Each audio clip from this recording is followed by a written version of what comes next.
যখন আমার এই এপিসোডটা আপনারা দেখেছেন তখন নির্বাচনের ফলাফল পাইয়া গেছেন মনে হয় সবাই। বিএনপি যা প্রেডিক্ট করেছিল তাই সম্ভবত পাইছে 200-র বেশি সিট, কোথায় যেন দেখলাম 208টা। বিএনপি সরকার গঠন করবে। আমাদের তো বিজয়ী দলকে মুক্ত কণ্ঠে অভিনন্দন জানানো উচিত, তাই না? কিন্তু জানাইতে পারতেছি না মুক্ত কণ্ঠে। অভিনন্দন জানাই, অভিনন্দন জানাবো, কিন্তু মুক্ত কণ্ঠে জানাইতে পারতেছি না, কারণ আজকে আপনারা জিতছেন কিন্তু ইতিহাস অন্যদিকে হাঁটতেছে। কিছু বিষয়ের কারণে এই ভোটের গায়ে এমনভাবে কালি লেগে গেছে যেটা খুবই খারাপ একটা কাজ হয়েছে। খারাপ কাজটা কি সেটা আমরা আস্তে আস্তে আলাপ করব। এটার দরকার ছিল না এইভাবে কারচুপি করার। ভোটটা সুষ্ঠু হয়েছে কিন্তু রেজাল্ট সুষ্ঠু হয় নাই। 10:30 পর্যন্ত রেজাল্ট আসতেছে মোটামুটি 2 জোট পাশাপাশি আগাইতেছে, 3-4টা সিটের গ্যাপ, কখনো এই জোট একবার আগে, কখনো আরেক জোট একবার আগে, তারপরে সব বন্ধ বেশ কিছুক্ষণ, ঘন্টা 2-1, তারপরে তত্তর করে বিএনপি আগে যেতেছে। আর জামাত জোট মনে হয় ঢাকার জ্যামে আটকেছে, আর নড়ে না, নড়ার চড়ার কোনো নাম নাই, ওইখানেই থাকলো। 40 থেকে বিএনপি 208 হইল। আচ্ছা বলেন তো, কখনো এইভাবে ডেটা ফাংশন করে? ভোটের সব তো ডেটা, অঙ্ক, এটা কি এইভাবে ফাংশন করে? মানে এটা বিজ্ঞানের কথা, ব্রেনটের কথা আর কি, এডুকেশনের কথা। এগুলো তো র্যান্ডম নাম্বার। যেভাবে ভোটের রেজাল্ট ঘোষণা করা হয়েছে এর কোনো প্যাটার্ন মানে নাই। আপনি এই ডেটা যে কোনো ম্যাথমেটিক্যাল স্ট্যাটিস্টিক্যাল মডেলে ফেলেন, তারপরে দেখবেন এটা ম্যানিপুলেশন হয়েছে। একদম সেই অঙ্কে কষে এটা বুঝাই দেওয়া যাবে। আমি বুঝাই বলি একটা, ধরেন এটা 300 সিট, তাই না? 2 জোটের সাপোর্ট মোটামুটি কাছাকাছি। তো র্যান্ডম অর্ডারে সিট ডিক্লারেশনের যে ধারা একটার পর একটা আসতেছে, এইটা যদি আমি সাইমুলেশন করি, বারবার করে দেখি, ধরেন 1 লাখ বার করি, করে দেখবো যে কয়বার এরকম প্যাটার্ন আসে। প্যাটার্নটা কিরকম? যে 10:30 পর্যন্ত নেক টু নেক ফাইট চলতেছে, তারপরে টোটাল ফ্রিজ একদিকে, আর একদিকে ম্যাসিভ অ্যাক্সেলারেশন, দাম করে উঠে গেছে উপরে। এটা সম্ভাব্যতা কত? এটা সম্ভাব্যতা যদি 0-এর কাছাকাছি হয় তাইলে এটা কারচুপি। আমি অঙ্কটা করেছি, হ্যাঁ, অঙ্ক করলে, হ্যাঁ, আমাদের বাংলার মার্টিন লুথার কিং অঙ্ক ভয় পায়, তো আমি করেছি। যদিও আমি স্ট্যাটিস্টিশিয়ান না, তাইলে এইটা হওয়ার সম্ভাবনা 0। মানে 1,90,000 বিলিয়ন কোটি বার যদি আপনি এটা করেন তাহলে একবার আপনি এটার চান্স আছে। মানে বুঝেছেন তো? এডিটর সাহেব লিখে দেন 1,90,000 বিলিয়ন কোটি বার আপনি যদি এটা সাইমুলেট করেন, প্রায় অসীম সংখ্যায়, তাহলে একবার এটা হওয়ার সম্ভাবনা আছে। এই এই এই নির্বাচনে যেটা হয়েছে, কি রেকর্ড দেখেছেন? গিনেস বুকে ঠাঁই পাবে বিএনপি দল হিসেবে। এবং তাদের বুদ্ধিজীবীরা এইরকম আসন সংখ্যার কথাই কিন্তু বলছে, 200-র বেশি পাবে বলছে না? বলছে জামাত এনসিপি 80টার মতো পাবে, তাই হয়েছে। আমার প্রশ্ন হইতেছে, এত নিখুঁত প্রেডিকশন কেমনে করলো? তার মানে আগে থেকে সাজানো ছিল, তাই না? আচ্ছা, এই যে 208টা সিট যে পেল, এইরকম আওয়াজ কি বিএনপি ছিল যে 208টা সিট পাবে? ইলেকশনে মাঠে ছিল, বরং উল্টাটা ছিল। এই লেভেলে জিততে হইলে তো একটা ইস্যু লাগে রে ভাই, বড় ইস্যু লাগে, যে ইস্যুতে সারা দেশ র্যালি করবে। 2008 সালে ইস্যু ছিল বিএনপির দুর্নীতি, সেজন্য আওয়ামী লীগ জিতেছিল, এরকম জিতেছিল। 70-এর নির্বাচনে ছিল স্বায়ত্তশাসন, এজন্য মুজিব জিতেছিল। এইবার কি ছিল? Family card. মানে মানুষ পাগল হইয়া ফ্যামিলি কার্ডের জন্য ছাপ্পর ফাইরা ভোট দিছে। আপনারা সবাই দেখেছেন যে মামুনুল হককে বিজয় ঘোষণা করছে সব কয়টা মিডিয়া, তারপরে ওই খবর সবাই মুছে দিছে। তারপরে দেখি ববি আজাদ জয়। এরকম তো অনেক আসন হয়েছে, এমনকি তারেক রহমানের আসন হয়েছে। 3,500-এর ব্যবধান ছিল, 17টা কেন্দ্র বাকি ছিল গোনা, তারেক রহমানকে বিজয়ী ঘোষণা করে দিছে। তারেক রহমানের প্রতিদ্বন্দ্বী লিখছে এটা, আমি স্ক্রিনশট নিয়ে রাখছি। ওই সময় খুলনাতে মিয়া গোলাম পারোয়ার কত ভোটে হারছে জানেন? 2,000 ভোটে মাত্র। শুধু জামাত 5,000-এর কম ভোটে হারছে এরকম আসনের সংখ্যা কত জানেন? 53টা। মূলত এই 53টা আসনে কারচুপি করে হারানো হয়েছে জামাতকে। কেউ কেউ বলে এটা 70টা। জামাত তাইলে প্রকৃতপক্ষে আসনগুলোতে জিতছে, কিন্তু ডিপ স্টেট সংখ্যা কমায় কয়টা দিতেছে? 70টা না কয়টা যেন দিতেছে, খয়রাতি। এটা তো বিএনপির শক্তি না, এটা ডিপ স্টেট, আওয়ামী লীগ আর প্রশাসনের শক্তি। তার উপরে ভর করে তারেক রহমান দেশ চালাবে। কেমন চালাবে বুঝেন? আমাদের প্রতিপক্ষ তো বিএনপি না, আমাদের প্রতিপক্ষ BNP plus Awami League plus deep state plus India. প্রয়াত ডক্টর আলী আকবর খান অর্থনীতিবিদ ছিলেন, সাবেক আমলা এবং তত্ত্বাবধায়ক সরকারের উপদেষ্টাও ছিলেন সাবেক। ওনার একটা বই আছে, অবাক বাংলাদেশ, বিচিত্র ছলনাজালের রাজনীতি। ওইটাই উনি লিখছেন যে কিভাবে নির্বাচনের ফল বদলায় দেওয়া হয়। উনি লিখেছেন কারচুপি হয় ভোট গণনার পর্যায়ে এবং ফলাফল ঘোষণার ঠিক আগের মুহূর্তে। বুঝেছাও একই জিনিস ঘটেছে না? অধিকাংশ ক্ষেত্রে দেখা যায় ভোট গ্রহণ শেষ হওয়ার পর যখন গণনা শুরু হয় তখন বিরোধী দলের পোলিং এজেন্টদের ভয়ভীতি দেখায় বা প্রশাসনের সহায়তায় কেন্দ্র থেকে বের করে দেওয়া হয়েছে না? বের করে কুমিল্লা ৮ বরুড়ার একটি সমস্যা আমরা তুলে ধরেছি। সেখানে আজকে বিশেষভাবে ভোট শুরু হওয়ার কিছুক্ষণ পর থেকেই আমাদের 30টা সেন্টারের এজেন্ট থেকে তারা বের করে দেয়। রিটার্নিং অফিসারের পক্ষ থেকে দেই দিচ্ছি করে এবং পদক্ষেপ নিচ্ছি করে কথা বললেও কোনো পদক্ষেপ তিনি কার্যকর করতে পারেন নাই। এখন পটুয়াখালী মির্জাগঞ্জ এরকম সমস্যা আছে। আপনারা শরীয়তপুরেও একটি সমস্যা আছে, সেখানে বিভিন্ন আসনে সমস্যা তৈরি করেছে তারা। গোপালপুরের অধিকাংশ কেন্দ্রে এজেন্ট বের করে দিয়েছে, এরকম তথ্য আমাদের কাছে এসছে। পোলিং এজেন্টদের অনুপস্থিতিতে যখন ভোট গণনা করা হয় তখন আসল জনমত প্রতিফলিত হওয়া কঠিন হয়ে পড়ে। উনি লিখেছেন যে রিটার্নিং অফিসারের কার্যালয়ে, মানে যে ডিসি আর কি, সে রিটার্নিং অফিসার হয়। রিটার্নিং অফিসারের কার্যালয়ে ফলাফল পাঠানোর আগে যে সংকলন তৈরি করা হয় সেখানেই বড় ধরনের কারিগরি করা হয়।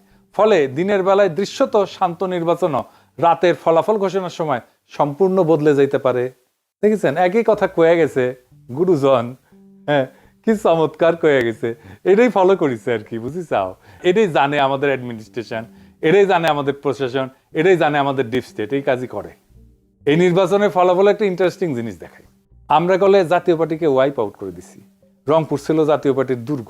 আওয়ামী লীগ বিএনপি 35 বছর ধরে চির ধরাইতে পারেনি সেই দুর্গতে। আমরা এটা ফ্ল্যাট করে দিছি। আমরাই করছি, বিএনপি করে নাই। রংপুরে বিএনপি আওয়ামী লীগ কিচ্ছু করতে পারে নাই। সেখানে যে এনসিপি জামাত তাদের হারায় দিল, সেই এনসিপি জামাত দুর্বল না যে সারা দেশে হারা গেল। এই চিত্রটা রংপুরের চিত্রই সারা দেশে হওয়ার কথা ছিল, হইল না। ডিপ স্টেট হইতে দিল না। এটা আসলে করার দরকার ছিল না। এই কামটা করার দরকার ছিল না। ভোট খুবই সেন্সিটিভ জিনিস। মুজিব 1973-এ এই কিসিমের একটা নির্বাচন করে গাড্ডায় পড়েছিল। হাসিনা নির্বাচন না দিয়া এরকম কিসিমের নির্বাচন করে গাড্ডায় পড়েছিল।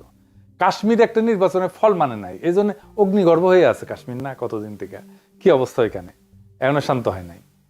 আবারও বাংলাদেশে এই কাজ করা লাগলো। এ তো লজ্জা হয়ে থাকবে, শুধু লজ্জা না, একটা বিপদ হয়ে থাকবে। এই কালি গা থেকে যাবে না বিএনপির। এবং যারা ইঞ্জিনিয়ারিং করছে, যারা তাদের এটা কাফারা দিতে হবে এই জন্যে যে জামাত এনসিপি তো কম ভোট পায় নাই। হিসাব করে দেখেন পার্সেন্টেজে এই লোকগুলোর উপেক্ষা করবেন কিভাবে? আপনি জিতলে অসুবিধা নাই, জিতেন, ভোট নিয়ে যেতেন। যতগুলো সিট জনগণ দেয় সে কয়টা নিয়ে খুশি থাকেন না। আপনার অ্যাবসলিউট মেজরিটি লাগবে। লিসে হাউস যেতে লিসে। উইনস্টন চার্চিল দ্বিতীয় বিশ্বযুদ্ধের সময় বিশাল বড় নেতা ছিল, তার প্যারালাল কেউ ছিল না। ব্রিটিশ মিডিয়ার সে একজন প্রিয় পাত্র ছিল আর কি। সেখানে যাইতো, সব জায়গায় মিডিয়া তাকে ছুটে যেত। মারাত্মক হাইপ তার, যেখানে যায় বিশাল সভা করে। তার মতো প্রোফাইল কারো নাই। সে দ্বিতীয় বিশ্বযুদ্ধের বিজয়ের নেতা। সেই যুদ্ধ শেষ হওয়ার পর এই নির্বাচন দেওয়া হয়েছে, গোহারা হারছে লেবার পার্টির কাছে। তাকে নিয়ে হওয়া হাইপ কই ভ্যানিশ হইল। আবার কিন্তু সে ঠিকই 5 বছর পরে নির্বাচনে জিতেছে। পাবলিকের মনে এরকম। চার্চিল যদি একটা বিশ্বযুদ্ধ জেতার পরে হারতে পারে, সেই তুলনায় আমরা কিছুই না। হারিছি, আমরা তো স্বীকার করি হারিছি। আমরা বিরোধী দল, অপোজিশন, কিন্তু আমরা রেসপন্সিবল অপোজিশন হইতে চাই। সামনের বার জিততে হবে। এই নির্বাচনের বিষয়ে যা যা আইনি ব্যবস্থা নেওয়া উচিত সেটা নিতে হবে। রেকর্ড রাখা জরুরি, সব ডকুমেন্টেশন রাখতে হবে। ভিডিও ডকুমেন্টারি কইরা পোলিং অফিসার, প্রিজাইডিং অফিসার যারা ছিল তাদের নাম রাখতে হবে। নির্বাচন কমিশনে কারা কারা দায়িত্ব ছিলেন সবকিছু সহ প্রত্যেকটা কেন্দ্রে ভোটের ফলের কপি রাখতে হবে, স্বাক্ষর করা কপি। এই নির্বাচনে যা যা অনিয়ম হয়েছে সেটা ভিডিও ডকুমেন্টারি, ক্লিপ, অডিও সব আর্কাইভ করে রাখতে হবে। যে সমস্ত প্রার্থীকে হারায় দেওয়া হয়েছে তাদের পোলিং এজেন্টদের, কর্মীদের সাক্ষাৎকার ডকুমেন্ট করা উচিত। তারপর নির্বাচনের ক্যাম্পেইন করার সময় নারীদের উপরে যে হামলা করছে বিএনপি, সেগুলো ডকুমেন্টেশন থাকা উচিত। এই নির্বাচনে আমরা যে হাইপ তুলছিলাম সেটা তুলনাহীন। সেই জন্য সবাইকে আন্তরিক ধন্যবাদ। অসম্ভব কাজ করছেন আপনারা। কিন্তু সেটাকে ব্যালটে নিয়ে যাওয়ার জন্য যে আরো কিছু করণীয় ছিল সেটা আমরা ঠিক মতো করতে পারি না। এটা স্বীকার করা ভালো, বা করতে পারি নাই। ভোট কেন্দ্রগুলোতে পর্যাপ্ত কর্মী দেওয়া যায় নাই। বেশ কিছু আসনে বিদ্রোহী প্রার্থী ছিল, এটা আমাদের জন্য সমস্যা করছে। কোনো মিডিয়া নাই আমাদের সাথে, কেউ আমাদের কথা বলে না, লিখে না। ইলেকশন ক্যাম্পেইনে ইন্ডিয়া ইস্যু যেভাবে আসা দরকার ছিল সেভাবে আসে নাই। আমি জানি না কেন ওনারা আনেন না। ইন্ডিয়ারে অখুশি করবেন কিনা, ইন্ডিয়া যদি অখুশি হয়ে যায় সেটা ভেবে যদি না বলে থাকেন তাহলে তাদের বিপদ। নারীদের একটা রিজার্ভেশন ছিল, এটা কাটে নাই। নারী ইস্যুতে একটা স্পষ্ট লিখিত অবস্থান নেওয়া উচিত ছিল, সেটা না হয় নাই। আর ঐক্যটা ঠিকমতো ক্রিস্টালাইজ হইতে পারে নাই, মানে একদম শেষ মুহূর্তে হয়েছে ঐক্য। আর প্রশাসন তো পুরাই বিএনপির অনুগত, তার আজ্ঞাবহ হয়ে গেছিল। এরকম একটা অবস্থায় জিতে আসা খুবই ডিফিকাল্ট। তারপরে ক্যাম্পেইনটাকে আমরা এমন একটা জায়গায় পৌঁছায় নিয়েছিলাম যেখান থেকে মনে হয়েছে যে আমরা জিতে যাব, এবং আমাদের তো খুবই ভালো রেজাল্ট করার কথা ছিল। বিএনপিকে জিতলে খুব মার্জিনালি জিততে হতো। এখন কি করা উচিত জামাত এনসিপির? এখন করণীয় হইতেছে 3টা রাজনৈতিক এজেন্ডাকে কেন্দ্র করে জোটের রাজনৈতিক ভিত্তিকে সংগঠিত করা। 1 নাম্বার, একটা রেসপন্সিবল অপোজিশনের ভূমিকা নেওয়া। আমরা রেসপন্সিবল অপোজিশন হইলে আওয়ামী লীগ ফেরার রাস্তা বন্ধ হয়ে যাবে। এখনই নতুন সরকারের বিরুদ্ধে আন্দোলন সংগ্রাম করে খড়গহস্ত হওয়া উচিত হবে না। আমরা দেখি কি ডেলিভার করতে পারে বিএনপি। এই সরকার চালানো বিএনপির জন্য হানিমুন পিরিয়ড হবে না, অত্যন্ত জটিল হবে সরকার চালানো। আর যা যা প্রতিশ্রুতি দিছে সেগুলো ডেলিভার করতে ওদের ঘাম ছুটে যাবে। জামাত এনসিপি আন্দোলন করলে বলবে ওদের জন্য আমরা কাজ করতে পারি নাই, দায় চাপে দেবে আপনার উপরে। 2 নম্বর হইতেছে এই বিএনপি শাসন চালাইতে গেলে ভুল করবে, মিস্টেক করবে, অত্যাচার করবে, নিপীড়ন করবে, নির্যাতন করবে। আপনারা একটা হাসিনা 2 রেজিম দেখতে পারবেন। সেইখানে আমাদের খুবই ক্যালকুলেটিভ আন্দোলন গড়ে তুলতে হবে। এই যে দেখেন, ইলেকশনে জিতে আওয়ামী লীগের স্লোগান দিতেছে বিএনপি, একটা দুইটা শিবির ধরে ধরে জবাই কর।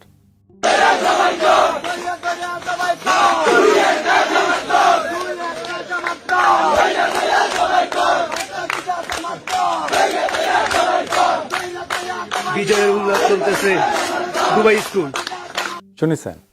শুধু তাই না, আজকে শিবির নেতাদের বাসায় হামলা করতেছে।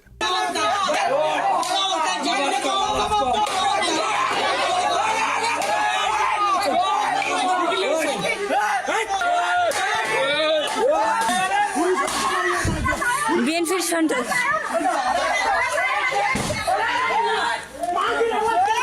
বিএনপির সন্ত্রাস সকল। আপনি আর একটা আওয়ামী শাসন দেখবেন, লিগে রাখতে পারেন। আমরা আবার আগের সেই জায়গায় ফিরে গেলাম, 2008 সালে ফিরে গেলাম। এরপরের সময়গুলোও আবার রিপিট হবে। এবার হবে দ্রুত। হাসিনা 15 বছরে যা যা দেখছেন তা বছর 2-এর মধ্যে দেখে ফেলবেন। তারেক রহমানের যদি স্টেবিলিটি প্রায়োরিটি হইতো তাহলে ভোটটা তিনি ফেয়ার হইতে দিতেন। মানুষ একটা পরিবর্তন চাইছিল, তিনি পরিবর্তনটা ঠেকাই দিলেন। এবার কি আদৌ পরিবর্তনকে ঠেকায় রাখা যায় না। আর 3 নাম্বার স্ট্র্যাটেজি হইতেছে আজকে যেই শক্তি জামাত আর এনসিপির পিছনে দাঁড়াইছে সেই শক্তিকে সংহত কইরা পরের নির্বাচনের জন্য আজ থেকে প্রস্তুতি নেওয়া উচিত। এই নির্বাচন কিন্তু দেখাই দিল যে বাংলাদেশ এখনো গণতান্ত্রিক পরিপক্কতায় পৌঁছায়নি, কিন্তু এই ভোট প্রমাণ করলো একটা বিকল্প শক্তি উঠে এসছে। এই শক্তিকে আর থামানো যাবে না। আর বিএনপি যেহেতু আওয়ামী লীগ আর হাসিনার দেখানো পথেই যাইতেছে, তাই সে হাসিনার অন্তিম যে লক্ষ্য সেটার দিকেই যাবে। এটাই ইতিহাসের শিক্ষা। তবু আপনাদের জন্য শুভকামনা। আমরা লক্ষ্যে অবিচল থেকে আগায় যাব, জনগণকে সাথে নিয়ে যে আজাদির কাফেলা আমরা শুরু করছি তার সাথেই যাব। দেখা হবে রাজপথে, দেখা হবে লড়াইয়ের মাঠে, দেখা হবে আবারও আগামী নির্বাচনে। আমরা আরো শক্তিশালী হয়ে আপনাদের সামনে আসব। ইনকিলাব জিন্দাবাদ।